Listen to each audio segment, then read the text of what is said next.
Hace pocos minutos, la ministra de Gobierno, María Paula Romo, publicó en sus redes información referente al violento paro nacional de octubre del año anterior. Veamos un video al respecto.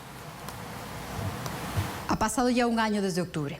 El gobierno había tomado una difícil decisión económica, pero que pretendía corregir una distorsión sostenida por décadas, pues solo Ecuador y Venezuela mantenían un régimen de subsidio general a sus combustibles. El presidente acompañó esta medida con un ambicioso plan de compensación.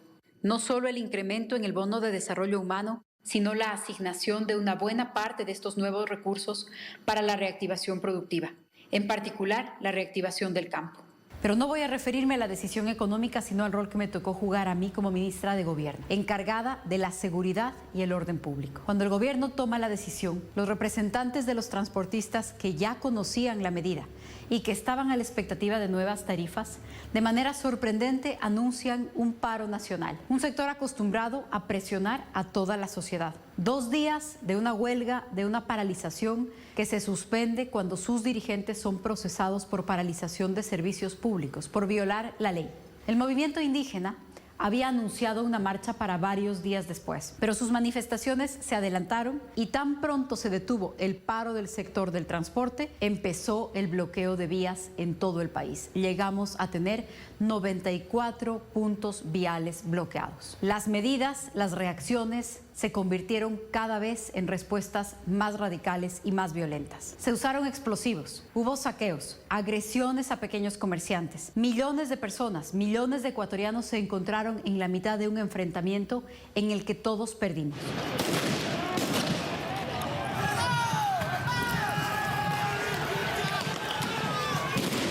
Pronto fue evidente que no era solo el movimiento indígena y que no era solo una protesta social frente a una medida impopular. En ella se camuflaron intenciones de desestabilización.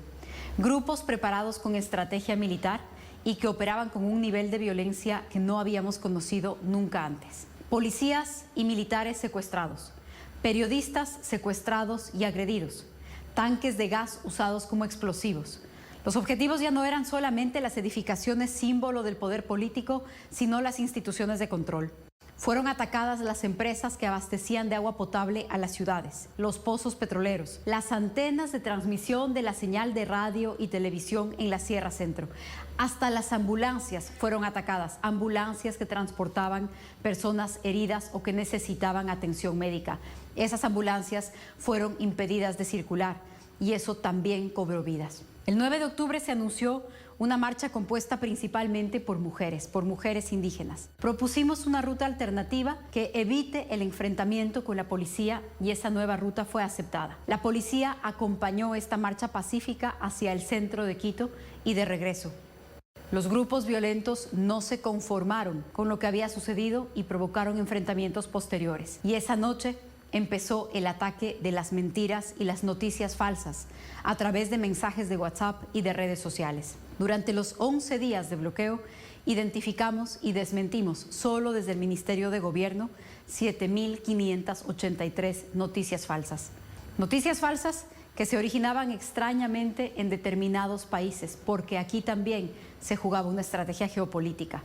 Y empezaron a circular mezclando la realidad con la mentira. Hasta las más serias organizaciones cayeron en la trampa. Miren aquí el ejemplo de la CEDU, publicando como cierta una antigua foto de un accidente de tránsito. Estas mentiras no solo desinformaron y manipularon la realidad, sino que exaltaron el ánimo de los manifestantes. Y a la mañana siguiente el conflicto escaló y nos mostró una de las más duras escenas de esos días. Policías, hermanos ecuatorianos que trabajan como policías, que fueron vejados y humillados por horas mientras se transmitía su retención, su secuestro a través de la televisión nacional. Los periodistas también fueron retenidos, secuestrados en la Casa de la Cultura y obligados a transmitir lo que ahí sucedía. El único periodista que enfrentó a sus captores y decidió salir fue cobardemente atacado. En este, como en los otros secuestros, más de 400 durante esos días, la policía mantuvo la disciplina, el respeto por la integridad y la vida de quienes actuaban de esta manera incomprensible. Los policías son padres de familia, son humanos igual que nosotros. Si nosotros no provocamos, tampoco ellos atacan, compañeros. Las fuerzas especiales y grupos de rescate solo intervinieron en uno de estos episodios. El de Calderón en Quito, cuando los captores se aprestaban a derramar gasolina sobre los policías hombres y mujeres que tenían detenidos dentro de una iglesia. La policía cumplió con su deber. Yo cumplí con mi deber. Estos actos de violencia debían ser evitados, respondidos. Millones de ecuatorianos, su integridad, su propiedad debía ser protegida.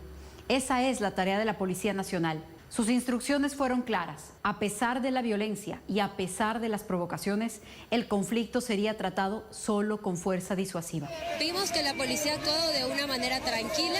Ningún miembro de la policía durante todos esos días salió a la calle con su arma de reglamento. Se usó material autorizado para enfrentar eventos masivos. Ninguna de las lamentables pérdidas humanas de esos días puede ser atribuida al uso de armas de dotación de la Policía Nacional. Más que nadie sabe que la policía siempre trabaja con los barrios, ¿no es cierto? Así es. ¿Y nosotros por quién trabajamos? Por ustedes, por la ciudadanía, por el pueblo, por todo.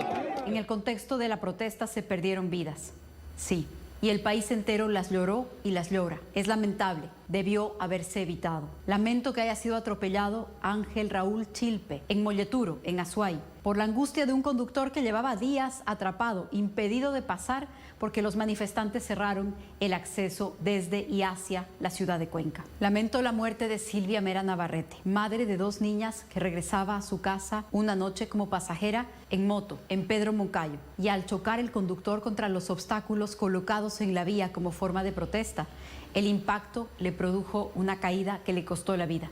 Lamento la muerte de Celso Yepes, que era trasladado en una ambulancia en Chimborazo porque necesitaba atención médica y no pudo llegar a tiempo. Lamento que Mónica Sánchez y Kelly Flores, madre e hija, hayan muerto en el incendio provocado en sus casas por una bomba molotov lanzada por los manifestantes. Y por supuesto, lamento las vidas que se perdieron mientras Marco, Otto Rivera y José Chaluisa se encontraron en medio de las protestas y en medio de la reacción policial a la quema de su unidad de vigilancia comunitaria. Lamento la muerte de Abelardo Vega, Inocencio Tucumbe, Edison Mosquera, Gabriel Angulo.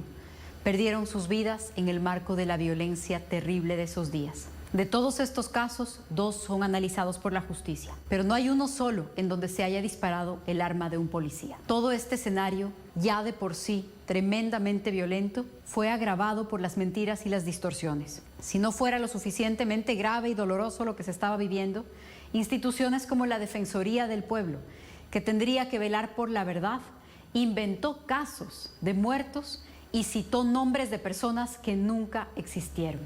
Para el 13 de octubre, luego de casi 15 días de paralizaciones que significaron grandes pérdidas humanas y materiales, la situación era insostenible. El presidente Moreno decidió declinar las medidas económicas y, en sus palabras, perder para ganar. Escogió la paz. Nuestra intención nunca fue polarizar más. Desde ese día, no nos hemos referido a ningún proceso judicial y al día de hoy, nadie ha sido sancionado por la justicia por todo lo sucedido en esos días. Hoy, nadie está privado de libertad por nada de lo sucedido. Hay quienes han manipulado este doloroso y complejo capítulo olvidando la violencia de las manifestaciones, evitando señalar algunas responsabilidades y exacerbando otras. Mi papel, nuestro papel, era resguardar la integridad de 17 millones de personas y eso fue lo que hicimos. Habría preferido que nada de esto suceda, por supuesto, como todos. Las medidas que se tomaron no eran más que la aceptación de lo inevitable. La crisis fiscal que quisimos enfrentar y resolver en octubre se agravó con la pandemia y aquí estamos. Vamos a salir adelante, por supuesto, y el tiempo también nos demostró que eso solo es posible si estamos juntos. Hay muchas heridas aún por curar. Hay una reconciliación pendiente en un país tan diverso. Así es. Pero el recuerdo de octubre de 2019 y los efectos de la pandemia deben convertirnos en un país y una sociedad que aprende de sus errores y que se levanta mejor, más fuerte, más unida y más solidaria. Todos tenemos derecho a protestar, pero nadie tiene derecho a impedir que el otro llegue a su casa, a su trabajo o a un hospital. Pero ojalá nunca más tengamos que vivir una crisis de 400 personas secuestradas en una decena de días. Nunca más personas que incendian las pruebas de sus delitos. Nunca más estructuras criminales camufladas en una protesta legítima. Nunca más que una persona muera atrapada en medio de un enfrentamiento político.